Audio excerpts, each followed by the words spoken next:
ਬੇਨਤੀ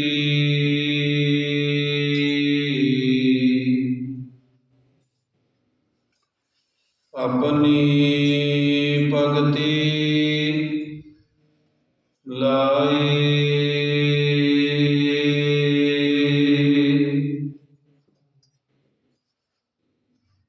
ਪਰਮ ਸਨਮਾਨਿਓ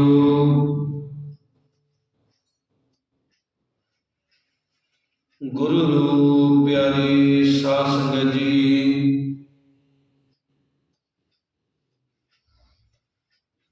ਗੁਰੂ ਮਹਾਰਾਜ ਜੀ ਦੀ ਬੜੀ ਅਪਾਰ ਕਿਰਪਾ ਰਹਿਮਤ ਵਰਤੀ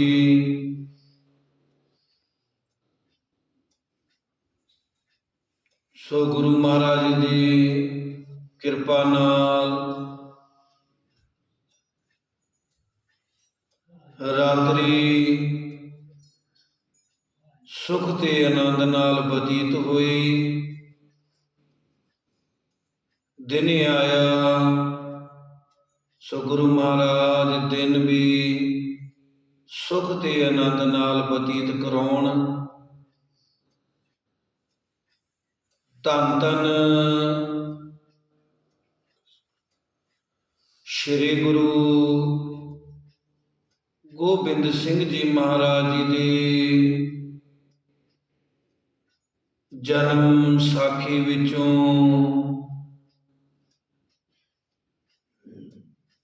ਅੱਜ ਦੀ ਵਿਚਾਰ ਆਪਾਂ ਕਰਾਂਗੇ। ਜੋ ਚੱਲ ਰਹੀ ਲੜੀਵਾਰ ਨਿਤਨੇਮ ਦੀਆਂ ਆਪ ਜੀ ਸੰਗਤਾਂ ਕਾਰੋ ਵਿਹਾਰਾਂ ਨੂੰ ਸਾਂਭਦੇ ਹੋਏ ਵੱਧ ਚੜ੍ਹ ਕੇ ਗੁਰੂ ਦਰਬਾਰ ਦੀ ਹਾਜ਼ਰੀ ਭਰਦੇ ਹੋ ਅਤੇ ਆਪਣਾ ਜੀਵਨ ਸਫਲਾ ਬਣਾ ਰਹੇ ਹੋ। ਚੱਲ ਰਹੀ ਲੜੀਵਾਰ ਵਿੱਚੋਂ ਅੱਜ ਦੀ ਵਿਚਾਰ ਕਰਾਂਗੇ ਆਪਾਂ ਬੈਰਾਗੀਆਂ ਦੇ ਭਰਮ ਦੂਰ ਕਰਨੇ। ਸਾਹਿਬੇ ਕਮਾਲ ਸ਼੍ਰੀ ਗੁਰੂ ਗੋਬਿੰਦ ਸਿੰਘ ਜੀ ਮਹਾਰਾਜ ਜੀ 18 ਸਾਲ ਦੇ ਹੋਏ ਸਨ। ਜਵਾਨੀ ਦੇ ਪਹਿਰੇ 'ਚ ਕੱਲ ਦੀ ਆਪਾਂ ਵਿਚਾਰ ਕੀਤੀ ਸੀ ਕਿ ਭੀਮ ਚੰਦ ਦਾ ਸਮਝੌਤਾ ਹੋ ਗਿਆ। ਗੁਰੂਆਂ ਨੇ ਉਹਨਾਂ ਨੂੰ ਮਾਫ ਕਰ ਦਿੱਤਾ ਕਿਉਂਕਿ ਉਹ ਤਾਂ ਅੰਤਰਜਾਮੀ ਸਨ। ਫਿਰ ਵੀ ਗੁਰੂ ਨੇ ਨਾ ਅਕਾਲ ਪੁਰਖ ਹੈ। ਬੱਚਾ ਜੇ ਨਦਾਨੀ ਕਰਦਾ ਹੈ ਤਾਂ ਬੱਚੇ ਨੂੰ ਫਿਰ ਲਲਕਰਿਆ ਵੀ ਜਾਂਦਾ ਹੈ, ਸਮਝਾਇਆ ਵੀ ਜਾਂਦਾ ਹੈ ਤੇ ਬੱਚੇ ਨਾਲ ਸਮਝੌਤਾ ਵੀ ਕਰਨਾ ਪੈਂਦਾ ਹੈ। ਸੋ ਗੁਰੂਆਂ ਨੇ ਉਹਨਾਂ ਦੀ ਭੁੱਲ ਬਖਸ਼ ਦਿੱਤੀ। ਅੱਜ ਦੀ ਵਿਚਾਰ ਆਪਾਂ ਕਰਾਂਗੇ ਬੈਰਾਗੀਆਂ ਦੇ ਭਰਮ ਦੂਰ ਕਰਨੇ। ਅਮਨ ਦਾ ਸਮਾਂ ਸੀ।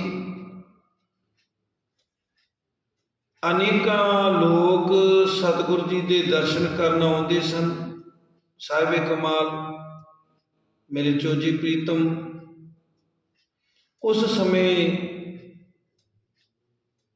ਬੈਰਾਗੀ ਸਾਧੂਆਂ ਦਾ ਬੜਾ ਜ਼ੋਰ ਸੀ। ਉਹ ਟੋਲਿਆਂ ਦੇ ਟੋਲੇ ਦੇਸ਼ ਵਿੱਚ ਫਿਰਦੇ ਰਹਿੰਦੇ ਸਨ। ਘੋੜੇ ਰੱਖਦੇ ਤੇ ਹਥਿਆਰ ਵੀ ਕੋਲ ਰੱਖਦੇ ਸਨ। ਡਾਕੂਆਂ ਵਾਂਗ ਮਾਰ ਧਾੜ ਕਰਕੇ ਵੀ ਖਾ ਜਾਂਦੇ ਸਨ। ਉਹਨਾਂ ਬੈਰਾਗੀਆਂ ਦਾ ਇੱਕ ਟੋਲਾ ਆਨੰਦਪੁਰ ਆ ਪੁੱਜਿਆ।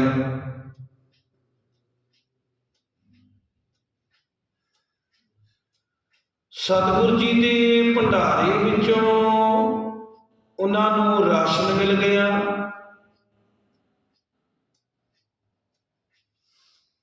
ਰਾਸ਼ਨ ਮਿਲਣ ਤੇ ਉਹ ਖੁਸ਼ ਤਾਂ ਹੋਏ, ਪਰ ਉਹਨਾਂ ਦੇ ਮਨ ਵਿੱਚ ਭਰਮ ਬਹੁਤ ਉਤਪੰਨ ਹੋਣ ਲੱਗਿਆ।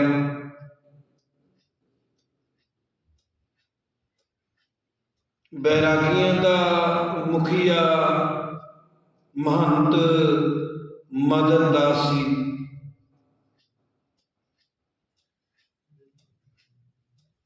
ਉਹਦੇ ਸਿਰ ਉੱਤੇ ਲੰਮੀਆਂ ਜਟਾਵਾਂ, ਤਕੜਾ ਉੱਚਾ ਲੰਮਾ ਜਵਾਨ ਤੇ ਵੱਡੀ ਗੋਗੜ ਭਾਰੀ ਦੇਹ ਵਾਲਾ।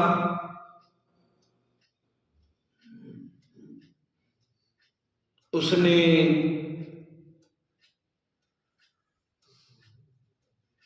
ਸਤਿਗੁਰੂ ਜੀ ਦੇ ਕੋਲ ਆ ਕੇ ਗਿਆਨ ਚਰਚਾ ਕਰਦਿਆਂ ਹੋਇਆਂ ਬੇਨਤੀ ਕੀਤੀ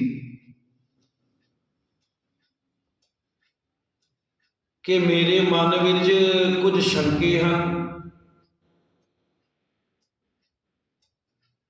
ਉਹਨਾਂ ਸ਼ੰਕਿਆਂ ਨੂੰ ਦੂਰ ਕਰਨਾ ਚਾਹੁੰਦਾ ਹਾਂ। ਮਦਨ ਦਾਸ ਬੈਰਾਗੀ ਕਹਿਣ ਲੱਗਿਆ, ਮਹੰਤ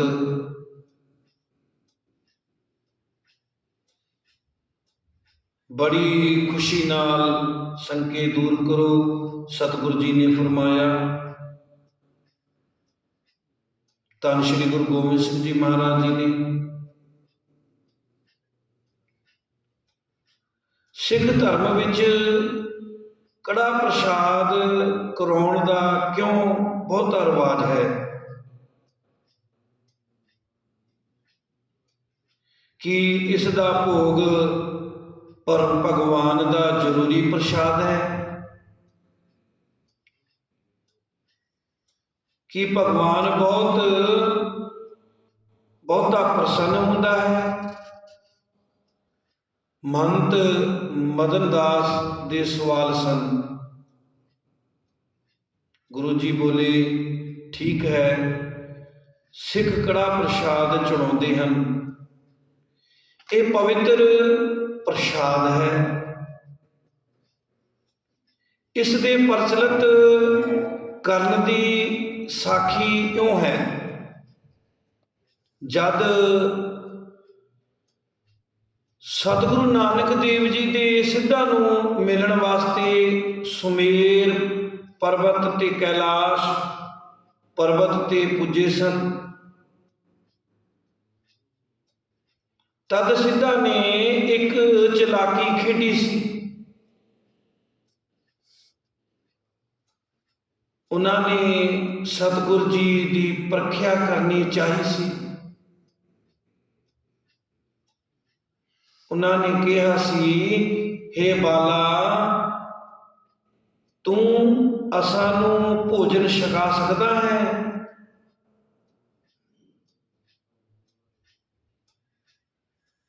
ਜ਼ਰੂਰ, ਆਪ ਲੋਕਾਂ ਨੂੰ ਭੋਜਨ ਕਰਾਉਂਦਾ ਹਾਂ, ਗੁਰੂ ਨਾਨਕ ਦੇਵ ਜੀ ਨੇ ਆਖਿਆ। ਇਹ ਵਿਸ਼ਾਲ ਜੰਗਲ ਕੁਦਰਤ ਦਾ ਖਜ਼ਾਨਾ ਭੰਡਾਰਾ ਹਨ। ਫਲ ਪੁੰਗ ਬਹੁਤ ਹਨ, ਅਸੀਂ ਹੁਣੇ ਲੈ ਆਉਂਦੇ ਹਾਂ। ਇਹ ਆਖ ਕੇ ਜਗਤ ਗੁਰੂ ਜੀ ਜੰਗਲ ਵੱਲ ਤੁਰੇ। ਪਰ ਸਿੱਧਾਂ ਵਿੱਚੋਂ ਕੁਝ ਸਿੱਧਾਂ ਨੇ ਯੋਗ ਬਲ ਨਾਲ ਆਪਣੇ ਆਪ ਨੂੰ ਬਹੁਤ ਬਿਰਧ ਕਰ ਲਿਆ ਸੀ। ਮੂੰਹ ਵਿੱਚ ਦੰਦ ਕੋਈ ਨਾ ਰਿਹਾ, ਉਹ ਫਲ ਪੁੰਗ ਨਹੀਂ ਖਾ ਸਕਦੇ ਸਨ, ਫਲ ਫਰੂਟ ਵਗੈਰਾ। ਉਹਨਾਂ ਦੇ ਇਸ ਵਤੀਰੇ ਦਾ ਪਤਾ ਸਤਿਗੁਰੂ ਜੀ ਨੂੰ ਲੱਗ ਗਿਆ।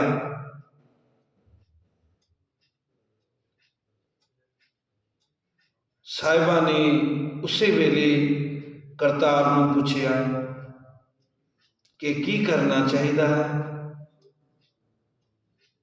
ਤਾਂ ਉਸੇ ਵੇਲੇ ਕਰਤਾਰ ਮਹਾਬ੍ਰਹਮਾ ਦੇ ਹੁਕਮ ਨਾਲ ਚਾਰੇ ਦੇਵਤੇ ਬ੍ਰਹਮਾ, ਵਿਸ਼ਨੂੰ, ਸ਼ਿਵ ਤੇ ਵਰਨ 4 ਚੀਜ਼ਾਂ ਲੈ ਕੇ ਆਏ।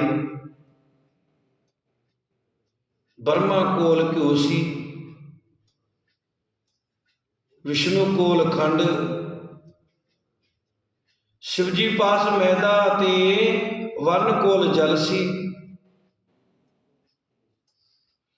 ਚੌਹਾਂ ਦੇਵਤਿਆਂ ਨੇ ਫਿਰ ਅਗਨ ਦੋ ਦੇਵਤੇ ਨੂੰ ਆਵਾਜ਼ ਦਿੱਤੀ। ਅਗਨ ਦੇਵਤਾ ਆਇਆ, ਉਸਨੇ ਸੇਕ ਬਖਸ਼ਿਆ।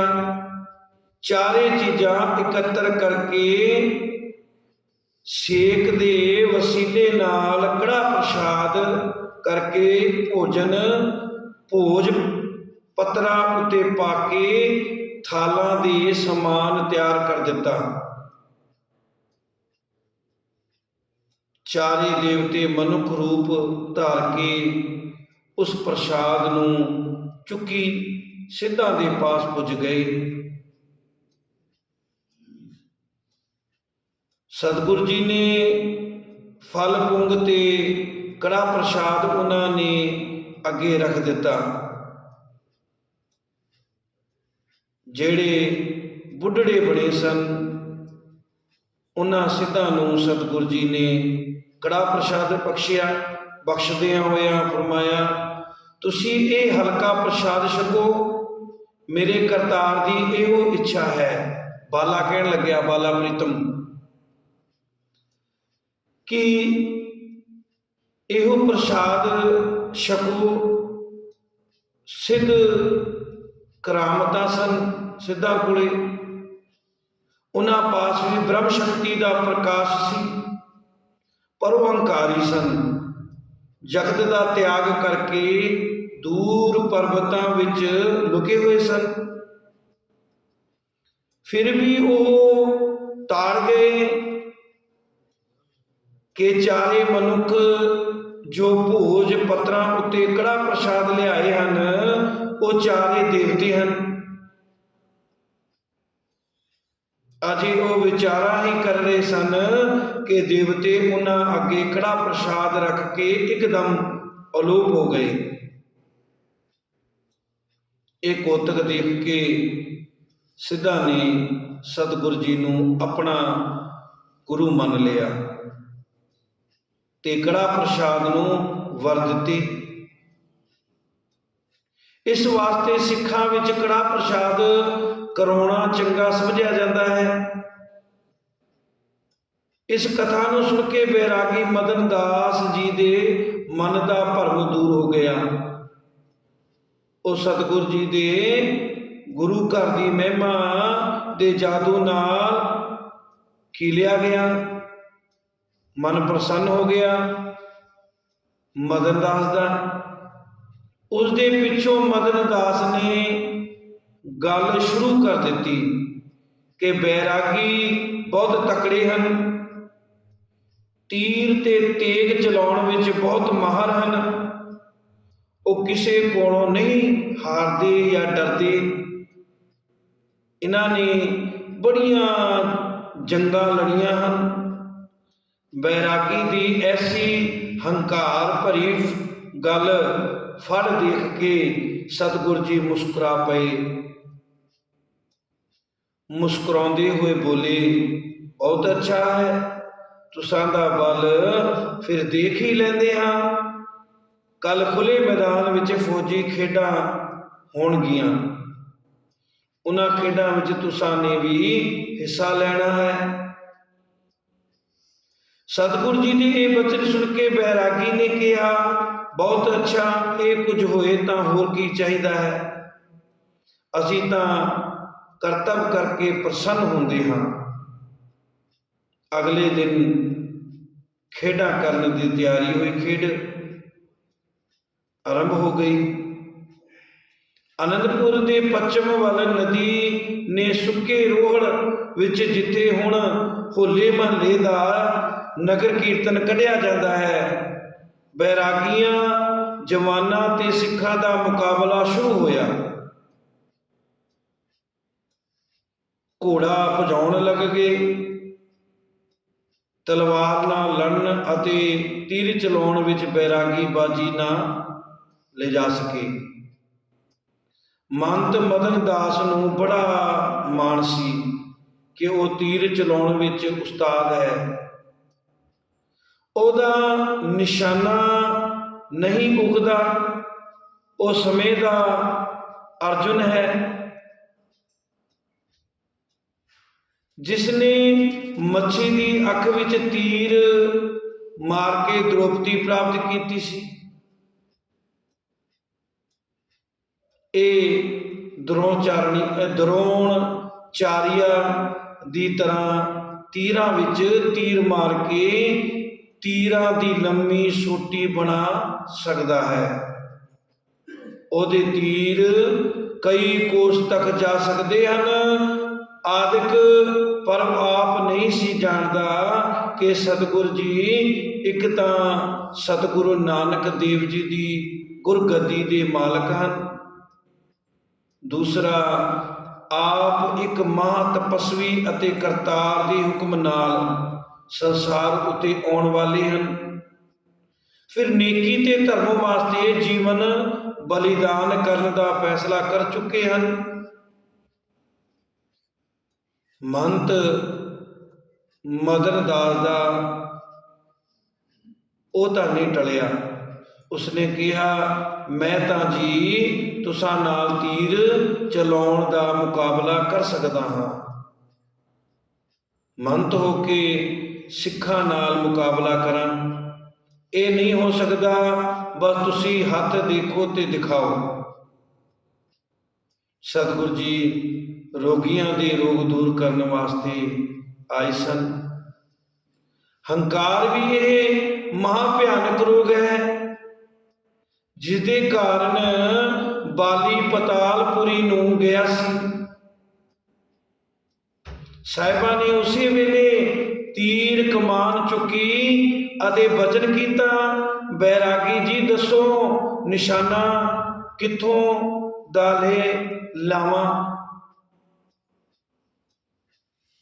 ਜਿੱਥੇ ਸਤਿਗੁਰੂ ਜੀ ਦੇ ਬੈਰਾਗੀ ਬੈਠੇ ਸਨ, ਉੱਥੋਂ ਹਟਵੇਂ ਉੱਚੇ ਦਰਖਤ ਸਨ, ਜਿਨ੍ਹਾਂ ਉੱਤੇ ਮੋਟੇ ਫਲ ਲੱਗੇ ਹੋਏ ਸਨ। ਜੋ ਸੰਗਤਰਿਆਂ ਜਾਂ ਛੋਟੀਆਂ ਗਲਗਲਾਂ ਜਿਹੜੇ ਸਨ, ਉਸ ਬੂਟੇ ਵੱਲ ਦੇਖ ਕੇ ਮੰਤ ਨੇ ਕਿਹਾ, ਬਸ ਤੀਰ ਮਾਰੋ, ਸਾਹਮਣੇ ਬਿਰਸਦੇ ਫਲ ਦੀ ਵੱਖੀ ਵਿੱਚ ਕਿੱਲੇ ਨੂੰ ਤੀਰ ਵੱਜੇ। ਇਕੱਲਾ ਫਲ ਧਰਤੀ ਉੱਤੇ ਆ ਡਿੱਗਿਆ। ਯਤਨ ਹੋਵੇ ਕਿ ਬਿਰਛ ਦੇ ਹਰੇ ਪੱਤੇ ਨਾਲ ਨਾ ਡਿੱਗਣ, ਕਿ ਫਲ ਹੀ ਡਿੱਗੇ, ਪੱਤੇ ਨਾ ਡਿੱਗਣ। ਬਸ ਇਹੋ ਦਿਖਾਈ ਦੇਵੇ ਕਿ ਫਲ ਤੀਰ ਨਾਲੋਂ ਆ ਤੁੜਿਆ ਹੈ। ਇਵੇਂ ਹੀ ਹੋਵੇਗਾ। ਇਹ ਆਖ ਕੇ ਸਤਿਗੁਰੂ ਜੀ ਨੇ ਧਨੁਖ ਸੰਭਾਲਿਆ, ਧਨੁਖ ਦੀ ਤੰਦੀ ਨੂੰ ਟੰਨ ਪੂਰਿਆ। ਤੰਦੀ ਦੇ ਟਨ ਕੋਰਨ ਨਾਲ ਸਾਰਿਆਂ ਦੇ ਧਿਆਨ ਉਸ ਪਾਸੇ ਵੱਲ ਖਿੱਚੇ ਗਏ। ਤੀਰ ਕਮਾਨੋਂ ਨਿਕਲਿਆ, ਸੱਪ ਦੀ ਜੀਭ ਵਰਗਾ ਤੀਰ ਸੀ। ਉਹ ਸਾਂ ਸਾਂ ਕਰਦਾ ਗਿਆ ਤੇ ਫਲ ਦੀ ਵੱਖੀ ਵਿੱਚ ਵੱਜ ਕੇ ਉਹਦੀ ਘੰਡੀ ਤੱਕ ਪੁੱਜ ਗਿਆ। ਘੰਡੀ ਨਾਲ ਛੋਂਦਿਆਂ ਫਲ ਤੇ ਤੀਰ ਦੋਵੇਂ ਧਰਤੀ ਉੱਤੇ ਆ ਡਿੱਗੇ। ਸਿੱਖ ਨਸ ਕੇ ਗਏ ਤੇ ਫਲ ਤੀਰ ਨੂੰ ਫੜ ਕੇ ਸਤਿਗੁਰੂ ਜੀ ਦੇ ਕੋਲ ਲੈ ਆਏ। ਉਸਦੇ ਪਿੱਛੋਂ ਵਾਰੀ ਆਈ ਮੰਤ ਦੀ, ਮਦਨ ਦਾਸ ਦੀ। ਸਤਿਗੁਰੂ ਜੀ ਦੇ ਤੀਰ ਦੀ ਸ਼ਕਤੀ ਨੂੰ ਦੇਖ ਕੇ ਉਹਦੇ ਹੱਥ ਪੈਰ ਝੂਠੇ ਪੈ ਗਏ। ਉਸਨੇ ਹੌਸਲੇ ਨਾਲ ਸਰੀਰ ਨੂੰ ਸੰਭਾਲ ਕੇ ਤੇ ਮਨ ਬਿਰਤੀ ਨੂੰ ਇਕਾਗਰ ਕਰਕੇ ਤੀਰ ਕਮਾਨੋਂ ਛੱਡਿਆ। ਉਹ ਤੀਰ ਇੱਕ ਫੁੱਲ ਨੂੰ ਵਿੰਨ ਕੇ ਤਿੰਨਾਂ ਹੋਰ ਫੁੱਲਾਂ ਵਿੱਚ ਜਾ ਵਜਿਆ। ਨਾਲ ਹੀ ਇੱਕ ਟਾਹਣੀ ਟੁੱਟ ਗਈ। ਤਿੰਨ ਫਲ, ਕੁਝ ਪੱਤੇ ਤੇ ਟਾਹਣੀ ਧਰਤੀ ਤੇ ਆਈ ਦੇਖ ਕੇ ਮਹੰਤ ਦੇ ਹੱਥ ਪੈਰ ਠੰਡੇ ਹੋ ਗਏ। ਲੱਗਿਆ ਨਹੀਂ ਨਿਸ਼ਾਨਾ। ਉਸ ਨੂੰ ਧਰਤੀ ਵੇਲ ਨਾ ਦੇਵੇ, ਉਹ ਬਹੁਤ ਸ਼ਰਮਿੰਦਾ ਹੋਇਆ। ਉਹਦਾ ਹੰਕਾਰ ਖਤਮ ਹੋ ਗਿਆ। ਹੰਕਾਰ ਉਸ ਨੂੰ ਗਰਮਾਈ ਫਿਰਦਾ ਸੀ। ਉਸਨੇ ਤਜਵਾਸ ਬੇਸ ਕੀਤੀ ਤੇ ਬੇਨਤੀ ਕੀਤੀ ਤੇ ਉਹ ਫੇਲ ਹੋ ਗਿਆ। ਦੇਖਣ ਵਾਲੇ ਸਿੱਖ ਹੱਸ ਪਏ। ਚੇਲਿਆਂ ਦੇ ਹੁੰਦਿਆਂ ਉਹਦੀ ਨਿਰਾਦਰੀ ਹੋਈ, ਕਿਉਂਕਿ ਚੇਲਿਆਂ ਨੂੰ ਇਹ ਕਹਿੰਦਾ ਆਇਆ ਸੀ, ਮੈਂ ਗੁਰੂ ਨਾਲ ਦੋ ਹੱਥ ਕਰਾਂਗਾ। ਮੈਂ ਵਿਦਿਆ, ਆਤਮ ਸ਼ਕਤੀ ਤੇ ਸ਼ਸਤਰ ਵਿਦਿਆ ਵਿੱਚ ਮਾਹਰ ਹਾਂ। ਪਰ ਸਤਿਗੁਰ ਜੀ ਦੇ ਹਜ਼ੂਰ ਆ ਕੇ ਕੋਈ ਗੱਲ ਨਾ ਪੇਸ਼ ਪਈ। ਹੰਕਾਰ ਦਾ ਸਿਰ ਨੀਵਾਂ ਹੋਇਆ। ਆਖਿਰ ਉਸ ਨੂੰ ਸਤਿਗੁਰ ਜੀ ਅੱਗੇ ਮੱਥਾ ਟੇਕਣਾ ਪਿਆ, ਹੱਥ ਜੋੜ ਕੇ ਖਿਮਾ ਮੰਗਣੀ ਪਈ। ਜੇਤੂ ਸਤਿਗੁਰ ਜੀ ਨੇ ਉਸ ਨੂੰ ਨਿਹਾਲ ਕੀਤਾ। ਸਤਿਗੁਰ ਜੀ ਨੇ ਸਾਰੇ ਬੈਰਾਗੀਆਂ ਨੂੰ ਉਪਦੇਸ਼ ਕਰਦਿਆਂ ਹੋਇਆਂ ਕਿਹਾ, ਤੁਸਾਂ ਲੋਕਾਂ ਨੇ ਘਰਾਂ ਤੇ ਗ੍ਰਸਤ ਦਾ ਤਿਆਗ ਕੀਤਾ ਹੈ, ਪਰ ਹੰਕਾਰ ਤੇ ਲਾਲਚ ਦਾ ਤਿਆਗ ਨਹੀਂ ਕੀਤਾ। ਤੁਸੀਂ ਜਥਿਆਂ ਦੇ ਜਥੇ ਨਗਰਾਂ ਵਿੱਚ ਫਿਰਦੇ ਤੇ ਗ੍ਰਸਤੀਆਂ ਨੂੰ ਤੰਗ ਕਰਦੇ ਹੋ, ਪਰ ਕਿਸੇ ਨੂੰ ਲਾਭ ਕੋਈ ਨਹੀਂ ਪਹੁੰਚਾਉਂਦੇ, ਨਾ ਕਿਸੇ ਦਾ ਕੋਈ ਭਲਾ ਕਰਦੇ ਹੋ। ਦੇਸ਼ ਦੀ ਸੁਤੰਤਰਤਾ, ਖੁਸ਼ਹਾਲੀ ਤੇ ਧਰਮ ਦੀ ਰੱਖਿਆ ਦਾ ਕੋਈ ਖਿਆਲ ਨਹੀਂ। ਤੁਸੀਂ ਜੀਵਨ ਵਿਅਰਥ ਗਵਾ ਰਹੇ ਹੋ। ਤੁਸੀਂ ਦੇਸ਼ ਤੇ ਤੁਰਦਿਆਂ ਫਿਰਦਿਆਂ ਲੋਥਾਂ ਹੋ। ਇਸ ਜੀਵਨ ਦਾ ਕੋਈ ਲਾਭ ਨਹੀਂ। ਜੀਵਨ ਉਹ ਭਲਾ ਹੈ ਜਿਹੜਾ ਦੇਸ਼ ਤੇ ਮਨੁੱਖ ਜਾਤੀ ਦੇ ਭਲੇ ਵਾਸਤੇ ਕੁਝ ਕਰਦਿਆਂ ਹੋਇਆਂ ਬੀਤੇ। ਐਵੇਂ ਧਾੜ ਦੀ ਧਾੜ ਤੁਰੇ ਫਿਰਨਾ ਚੰਗਾ ਨਹੀਂ। ਬਹੁਤਾ ਖਾ ਲਿਆ, ਮਾੜਿਆਂ ਕੋਲੋਂ ਖੋਹ ਲਿਆ ਅਤੇ ਲੋਕਾਂ ਦੀਆਂ ਫਸਲਾਂ ਖੇਤੀਆਂ ਉਜਾੜ ਸੁੱਟੀਆਂ। ਇਹ ਸਾਰੇ ਕੰਮ ਨਹੀਂ ਹਨ। ਆਪ ਪਾਪ ਕੋ ਕਰਮ ਤੇ ਕੋ ਧਰਮ ਹਨ। ਮੰਦਰ ਢਾਏ ਜਾ ਰਹੇ ਹਨ। ਨਾਰੀਆਂ ਦੀਆਂ ਅਸਮਤਾਂ ਲੁੱਟੀਆਂ ਜਾ ਰਹੀਆਂ ਹਨ। ਲੱਖਾਂ ਦੀ ਗਿਣਤੀ ਵਿੱਚ ਹਿੰਦੂਆਂ ਨੂੰ ਮੁਸਲਮਾਨ ਕੀਤਾ ਜਾ ਰਿਹਾ ਹੈ, ਪਰ ਤੁਸੀਂ ਲੋਕ ਮੌਜਾਂ ਉਡਾ ਰਹੇ ਹੋ। ਤੁਸਾਂ ਨੂੰ ਵਿਚਾਰ ਹੀ ਨਹੀਂ ਕਿ ਅਸੀਂ ਵੀ ਕੁਝ ਕਰੀਏ। ਕੀ ਇਹ ਤਿੰਨ ਮਣ ਦੀਆਂ ਦੇਹਾਂ ਚੁੱਕੀ ਫਿਰਨੀਆਂ ਚੰਗੀਆਂ ਹਨ? ਕੀ ਇਹ ਸਦੀਵ ਕਾਲ ਵਾਸਤੇ ਹਨ? ਕੀ ਇਹਨਾਂ ਨੂੰ ਕਾਲ ਨੇ ਨਹੀਂ ਖਾਣਾ? ਕਦੀ ਇਹ ਖਿਆਲ ਕੀਤਾ ਹੈ ਕਿ ਇਸ ਤਰ੍ਹਾਂ ਪ੍ਰਭੂ ਪਰਮਾਤਮਾ ਦੇ ਕੋਲ ਨਹੀਂ ਪੁੱਜਿਆ ਜਾ ਸਕਦਾ? ਦੇਖਣ ਵਿੱਚ ਆਇਆ ਹੈ ਕਿ ਪਖੰਡ ਵਾਲੇ ਸਦਾ ਦੁੱਖ ਉਠਾਉਂਦੇ ਹਨ। ਜੈਸੇ ਏਕ ਸਵਾਂਗੀ ਕਉ ਜੋਗੀਆ ਬੈਰਾਗੀ ਬਨੈ, ਕਬਹੂ ਸੰਨਿਆਸੀ ਭੇਸ ਬਨ ਦਿਖਾਵਈ, ਕਬਹੂ ਪੌਨ ਅੰਕਾਰੀ ਕਹੂੰ ਬੈਠੇ ਲਾਏ ਤਾਰੀ, कहूँ लोभ की खुमारी सो अनेक गुण गावही, कहूँ ब्रह्मचारी कहूँ हाथ पै लगावे बारी, कहूँ दंड धारी हुए कै लोगन परमावी। तिसका ज्ञान परमार्थ पहले सवैये विच दसरू सतगुरु जी दस रहे कि जल में डूबत केते आग में जलत है, केते गंगवासी केते मदीना मक्का निवासी, केते उदासक केतक उदासी केतक परमाए ई फिरता है, करवत सहत केत भूमकै मैं गढ़ केत है, ज्ञान के बहीन जग जारे ही मरत है, तिसका परमार्थ पहले सविये। जिस तरह एक बाजीगर ते नकलां करने वाला स्वांग रचदा है। आप जी पता ही है कि बाजीगर की कुछ करता है। ਬਾਜੀਗਰ ਤੇ ਨਕਲਾਂ ਕਰਨ ਵਾਲਾ ਸੁਆਂਗ ਰਚਦਾ ਹੈ, ਤਿਵੇਂ ਪੁਰਸ਼ ਜੋਗੀ ਬੈਰਾਗੀ ਤੇ ਸੰਨਿਆਸੀਆਂ ਦਾ ਭੇਸ ਧਾਰ ਕੇ ਜਗਤ ਵਿੱਚ ਵਿਚਰਦੇ ਹਨ। ਕਈ ਚੁੱਪ ਕਰਕੇ ਬੈਠਦੇ ਹਨ ਤੇ ਲੋਕਾਂ ਨੂੰ ਆਖਦੇ ਹਨ ਕਿ ਅਸੀਂ ਪੌਣ ਆਹਾਰੀ ਹੈ, ਕਿ ਚੁੱਪ ਰਹਿੰਦੇ ਹਾਂ, ਅਸੀਂ ਸਿਰਫ ਹਵਾ ਖਾਣ ਵਾਲੇ ਹਾਂ। ਕਈ ਐਵੇਂ ਹੀ ਧੁੱਪੇ ਤਾੜੀਆਂ ਲਾਈ ਬੈਠਦੇ ਹਨ, ਕਈ ਧੁੱਪ 'ਚ ਵੀ ਬੈਠਦੇ ਹਨ, ਇੱਕ ਲੱਤ ਤੇ ਵੀ ਖੜਦੇ ਹਨ।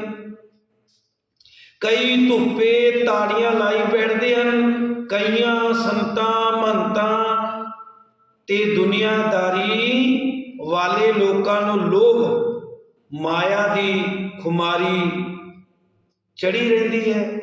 ਉਹ ਰਾਤ ਦਿਨੇ ਲੋਭ ਦੇ ਹੀ ਗੁਣ ਗਾਉਂਦੇ ਰਹਿੰਦੇ ਹਨ। ਕਈ ਕਹਿੰਦੇ ਹਨ ਅਸੀਂ ਬ੍ਰਹਮਚਾਰੀ ਹਾਂ, ਕਈ ਹੱਥਾਂ ਵਿੱਚ ਸੂਈਆਂ ਗੜਦੇ ਹਨ ਤੇ ਕਈ ਦੰਡਵਤ ਬੰਦਨਾ ਕਰਦੇ ਰਹਿੰਦੇ ਹਨ। ਇਹ ਸਾਰੇ ਭੇਸ ਕਰਨ ਵਾਲੇ ਜਗਤ ਦੇ ਭੋਲੇ ਭਾਲੇ ਜੀਵਾਂ ਨੂੰ ਭਰਮਾਉਂਦੇ ਹੋਏ ਲੁੱਟਦੇ ਹਨ।